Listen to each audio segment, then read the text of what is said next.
Bueno, ¿qué tal? ¿Cómo andan, chicos? ¿Con ganas de arrancar a full? Arrancamos a full, la verdad que sí, es impresionante el día que está, qué bueno que Claudio hayas venido, en serio, por tomarte el tiempo. Tenemos acá el legendario Claudio Montaldo de la consignataria. ¿Eh? Escuchen, acá no estamos con un empresario de PowerPoint y biribiri, sino que es un hombre de campo, de tradición, de gente de toda la vida, que sabe cómo moverse, es de la palabra, es de la confianza y vino a hablar con nosotros un poco de toda su vida, de como persona, como también emprendedor, como un estilo de vida en el que veníamos hablando antes de juntarnos en la radio, que nos tomamos un cafecito. Un saludo para las 1000 copas. Saludos. ¿Cómo era? Jessica. Para Jessica. Un saludo para Jessie. Increíble esos cafés. Y bueno, que sea una charla amena y que nos cuentes un poco de todo. ¿Cómo?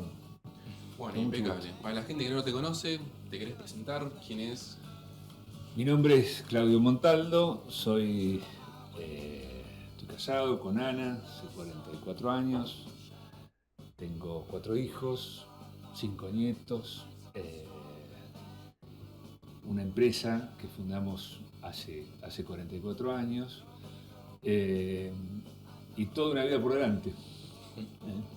Toda una vida por delante. ¿Cuándo empezó todo este tema de lo de haciendas y demás? ¿Cómo fue que empezaste? ¿Qué te interesó? Mirá, en realidad yo vengo de una tradición agropecuaria, ganadera, ¿no? De mis padres, de mis abuelos, del comercio también.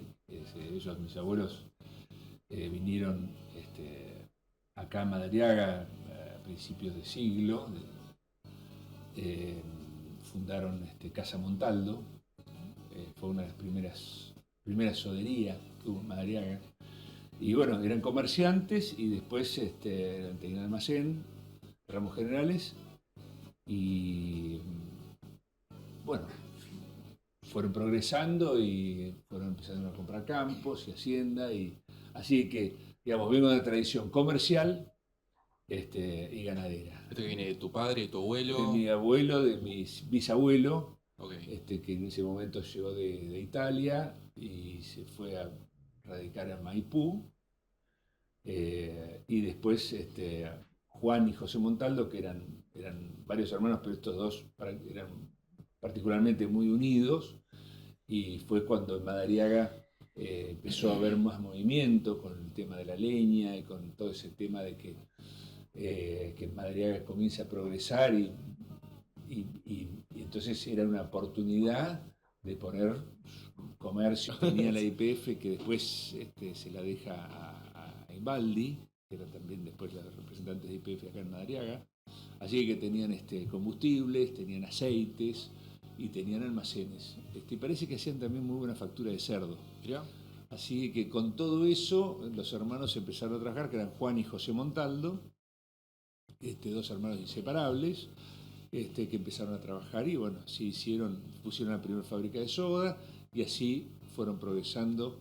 Hay una parte de tu libro que me resultó muy interesante, que hablas sobre los terratenientes y que le das una vuelta de rosca y pones el ejemplo de tu familia, de cómo fue progresando, después pasó por el negocio de las ovejas, si no estoy errado. Sí, en realidad Por el cuero, la las lana. ovejas eran, al principio era más la oveja, era la lana, el negocio, y después comenzó a ser más la vaca, ¿no? Pero los campos en general tenían muchas ovejas, que hoy ya prácticamente han desaparecido. Yo estoy dándote medio de la espalda, Juan. Ahí estoy, como así me costaba. No te preocupes, no te preocupes. Perdón. No, en serio. Así que bueno, fue toda una trayectoria del cual me siento orgulloso de este tío abuelo y este abuelo que siendo tan jóvenes vinieron acá a Madariaga y bueno, lugar que le debo tanto y que tiene toda la historia familiar de más de 100 años, ¿no? De Maipú vinieron directamente para De Madariaga. Maipú vinieron a Madariaga, de Italia creo que llegó Dolores, de Dolores fue a Maipú, ahí empezó a progresar, compró también campo en Maipú, mi bisabuelo, y de ahí creo que eran 7, tuvo 7 hijos creo, de los cuales había mujeres y varones, creo que eran estos dos, y ellos vienen acá a Madariaga. Así que bueno, la tradición de toda la vida, de tantos años, ¿no? La tradición y la visión, además. Y la visión. La visión es fundamental, viene heredada. Yo creo que sí, que hay un poco de genética en el comercio y en la ganadería, hay un poco de sí, de genética, claro. Sí. Hay una parte, no sé si en el libro, yo lo había leído mismo en la página, en donde cuenta un poco sobre nosotros, ¿viste? Sobre la empresa. Sí. Que estuviste como en un dilema antes de empezar con el emprendimiento, que estabas entre una petrolera, estabas en Mar del Plata, no sabías si emprender algo nuevo. Y yo creo que me identifiqué demasiado como todos, porque llega un momento en el que vos decís, ¿Qué hago? ¿qué hago? Tengo tantas opciones. No sé cuál es la que tengo que tomar, si va a ser buena o mala. En fin, al cabo va a ser una decisión. ¿Cómo hiciste para, digamos, en ese entonces, a los 21 años de edad, ya estando traccionando para un lado en Mar del Plata, donde ya tenías tu vida, no tirar todo por la borda, pero decir, ok, apostamos por esto? ¿Cómo fue? Buena la pregunta, Francisco, porque creo que esa es creo que fue un hecho muy trascendente en mi vida. Yo estaba en Mar del Plata, había ido a estudiar, había hecho servicio militar y había empezado a trabajar en una compañía, en Fangio y compañía, que era una empresa de venta de camiones. Y yo trabajaba en toda la zona de acá, de Madariaga, en ese momento con Diego de la Sena y con Oscar Milani, que eran los representantes, y yo era asesor de concesionarios, con lo cual yo andaba por todos lados, ¿no? Tenía una zona bastante amplia, la Ruta 2 y demás. Bueno, venía a Madariaga mucho. Y en ese momento me sale la oportunidad de un trabajo en una compañía de petrolera, en Shell. Y entonces me presento para trabajar en Shell y bueno, como a los 2 meses me contestan, pero en el interín mi hermano, Juan Carlos Pucho, que le decíamos, me invita a Madariaga a venir a trabajar con él. Y yo había mandado esta solicitud de trabajo, había tenido la entrevista, pero no me habían contestado más. Yo le dije, bueno, vengo de Mar del Plata y vengo a trabajar con él.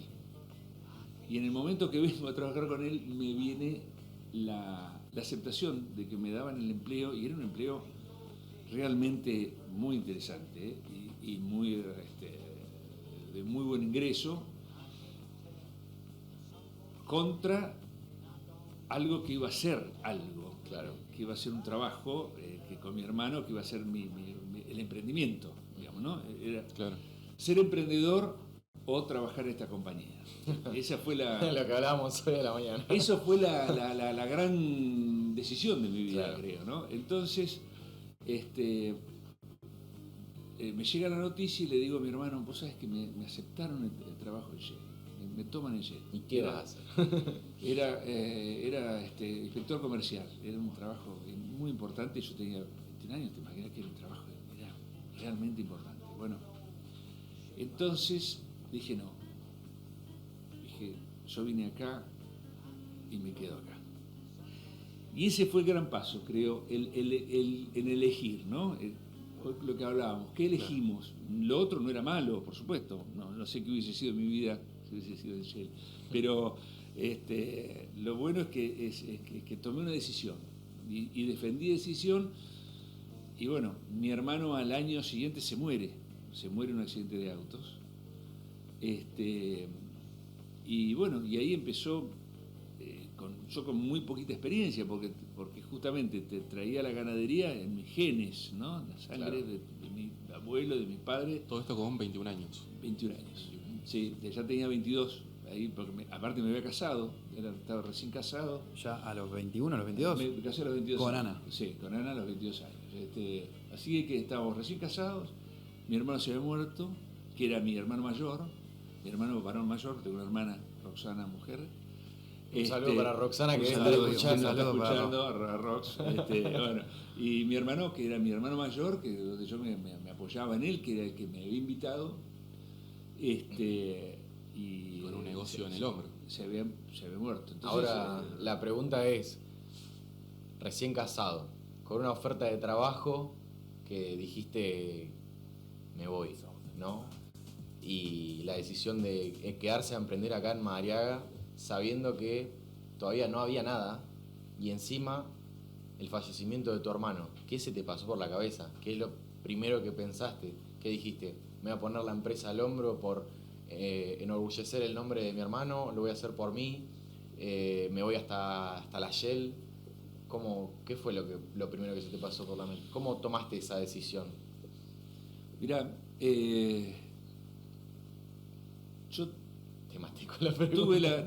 tuve decirte, fue durísimo, fue lo que hablábamos hoy, ¿no? Y es difícil, claro, dificilísimo. Era muy difícil porque era emprender con algo nuevo, que no tenía dinero, fue realmente muy difícil, pero siempre sentí que uno podía más y que esta situación iba a pasar, ¿no? Y que yo iba a pasar y me iba a poder sobreponer. Sobreponer la tristeza de perder un hermano, de tener un trabajo que conocía muy poco. Es más, tampoco yo era conocido dentro de la zona, como yo me había ido a vivir a Mar del Plata. Y encima eras el hermano más chico. Era el de los hermano menor, Montaldo. o sea que siempre decían, no, pero los Montaldos son dos, Roxana y Juan Carlos. Y yo, no, yo también, soy más chico. Hola. Claro, tuviste que pelear por el suelo también. Claro, entonces era, yo no sabía que tenía un hermano más chico, sí, acá estoy. Bueno, así que fue todo muy, bastante complejo, pero tenía dentro esa fe de que iba a poder salir adelante. Siempre tuve la fe de salir adelante. No sé, siempre Ahora, vino algo mío que... ahora que lo mencionás, esa parte que mencionás en el libro de algo hablamos de los cheques, viste, en el café, pero uno tiene que comprar o vender con su nombre. O sea, alguien le tiene que comprar o vender con su nombre, y eso lo decís en el libro. Ahora, es el reflejo de eso de que quisiste imponerte, como decir, mirá, yo soy el último de los hermanos, pero quiero que me conozcan, ¿no? Mirá, en realidad yo creo que eso es una consecuencia, ¿no? En ese momento, la verdad que el gran tema era sobrevivir. Claro. O sea, yo pensá que de esto pasaron 40 y pico de años, ¿no? Tengo 66 años, tengo 22, así que pasaron varios.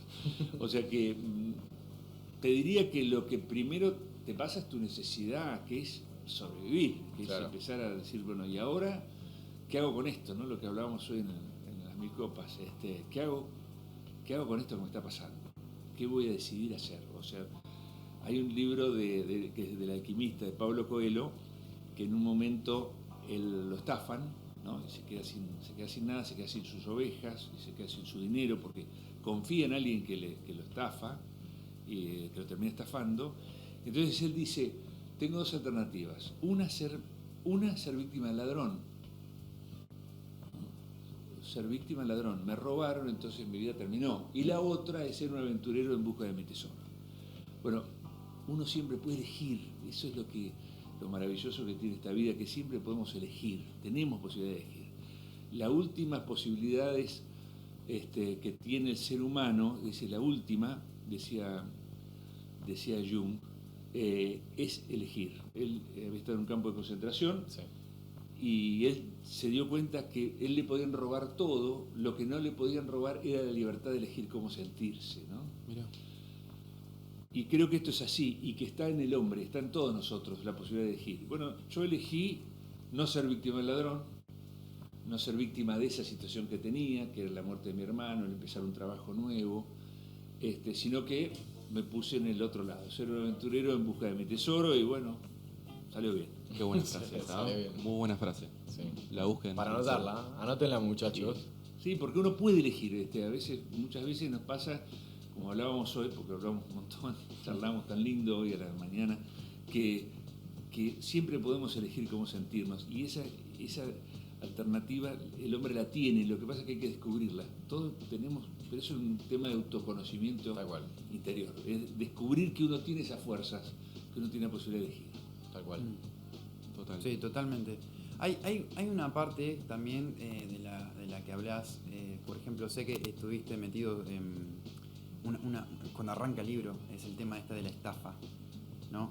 ¿Cómo la has tomado? ¿Cómo has atravesado a través de toda esta aventura? De cómo poder llegar a sobrepasar esta situación. Mira, empiezo por el final. Tú sabes que no hace mucho decidí tratar de encontrarme con la persona que me estafó. Ah, mira. Para ir y agradecerle muchísimo que me hubiese estafado, porque gracias a él y las circunstancias, creo que me convertí en el hombre que hoy soy, en alguna medida. Creo que fue una gran enseñanza para mí, de vuelta a lo que hablábamos hoy con estas pruebas de la vida. Y parece loco lo que les digo, ¿no? De ir a agradecerle, pero sí realmente sentí, por supuesto, todo esto tiene un proceso de vida y si alguien que escucha está diciendo cómo va a ir a saludarlo y a felicitarlo a la persona que... Sí, pero fue una gran enseñanza, creo que fue la enseñanza de mi vida en el aspecto de los negocios, ¿no? No, porque además entra el si hubiera, y si no te hubiera pasado, no estarías, o sea, no sabemos, ¿no? Pero no estarías en la posición que estás. No, capaz que te hubieras rendido y hubieras dejado el consignatario y chau, ¿no? No sé lo que hubiese pasado, Por eso. pero sé lo que pasó con este desafío que tuve que pasar, que no solamente viví yo, sino vivió Ana, mi mujer, y de alguna manera, yo en ese momento cuando este frigorífico me estafa, yo tenía 4 hijos, tengo 4 hijos, eran muy chiquitos, la mayor tenía 9 años, Consuelo, y Juan, que era el más chico, que tenía 4. Así que fue pesado el desafío, ¿no? Fue una...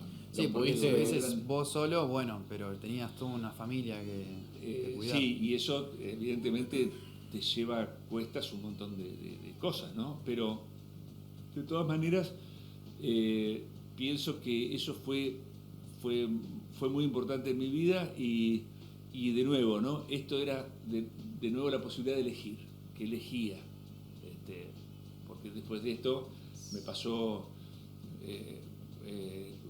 10 años después, 12 años después de que mi hermano murió en el 83 y esto me pasó en el 96, o sea, me pasó 13 años después. Y si bien fue durísimo y fue de las cosas más duras que tuve que atravesar, porque tiene que ver con las personas, porque tiene que ver con la confianza, creo que fue algo...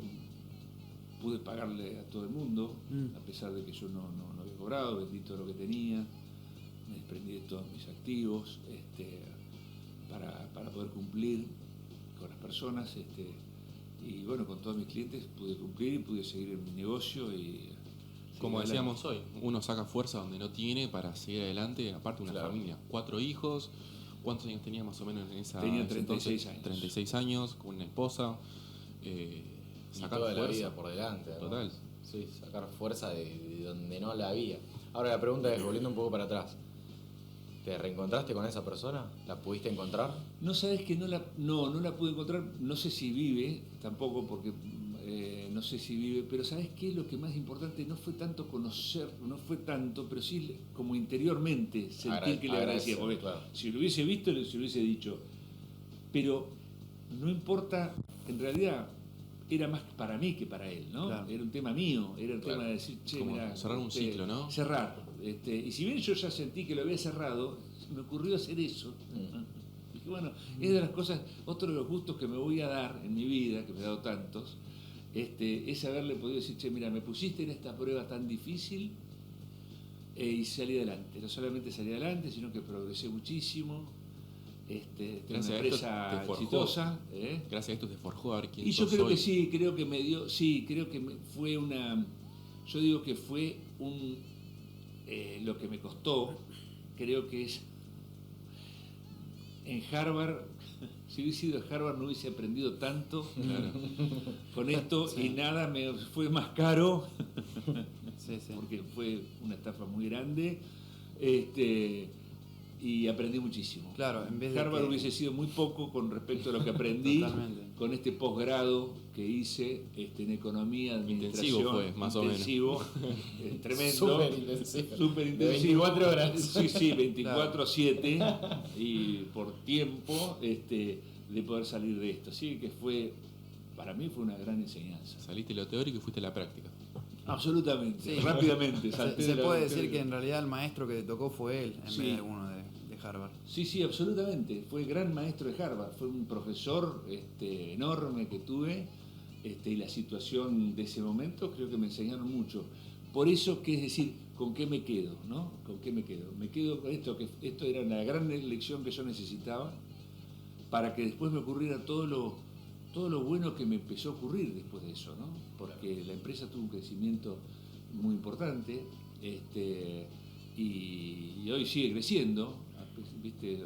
Sigue creciendo, las generaciones de mis hijos y de una cantidad de colaboradores fantásticos que tengo desde hace algunos que hace más de 20 años que trabajan en la oficina, con nosotros en la empresa. Sí, además de colaboradores, la gente amiga que te has cruzado, yo estuve, además de leer el libro, como te decía, escuché todos los podcasts, videos, todos. Además de querer entender bien la situación, me gustaba, la verdad que una experiencia linda, una experiencia de vida linda. Y en uno de los videos veo a un colaborador, amigo tuyo en realidad, no me acuerdo el nombre, sé que está en una oficina con una biblioteca de fondo, no me acuerdo, que era el que te prestó el auto cuando te viniste a pique para abajo, que en ese caso creo, no sé si entendí mal yo, pero te había vendido el auto y vos se lo fuiste a devolver y él te dijo, mirá, flaco, necesitas el auto para trabajar, yo te lo presto, ¿viste? Sí, era una de las cosas que como me fui desprendiendo de todo, inclusive un amigo me prestó un auto, pues yo me había quedado Nada. sin nada. Y lo precisabas para trabajar. Sin nada, la nada misma, porque había vendido el campo, hacienda, lote de activos, vendí todo lo que tenía. Mi casa hipotecada. Y entonces una de las cosas que fue darle el auto y después, claro, no tenía auto, entonces me prestaron un auto para salir a trabajar.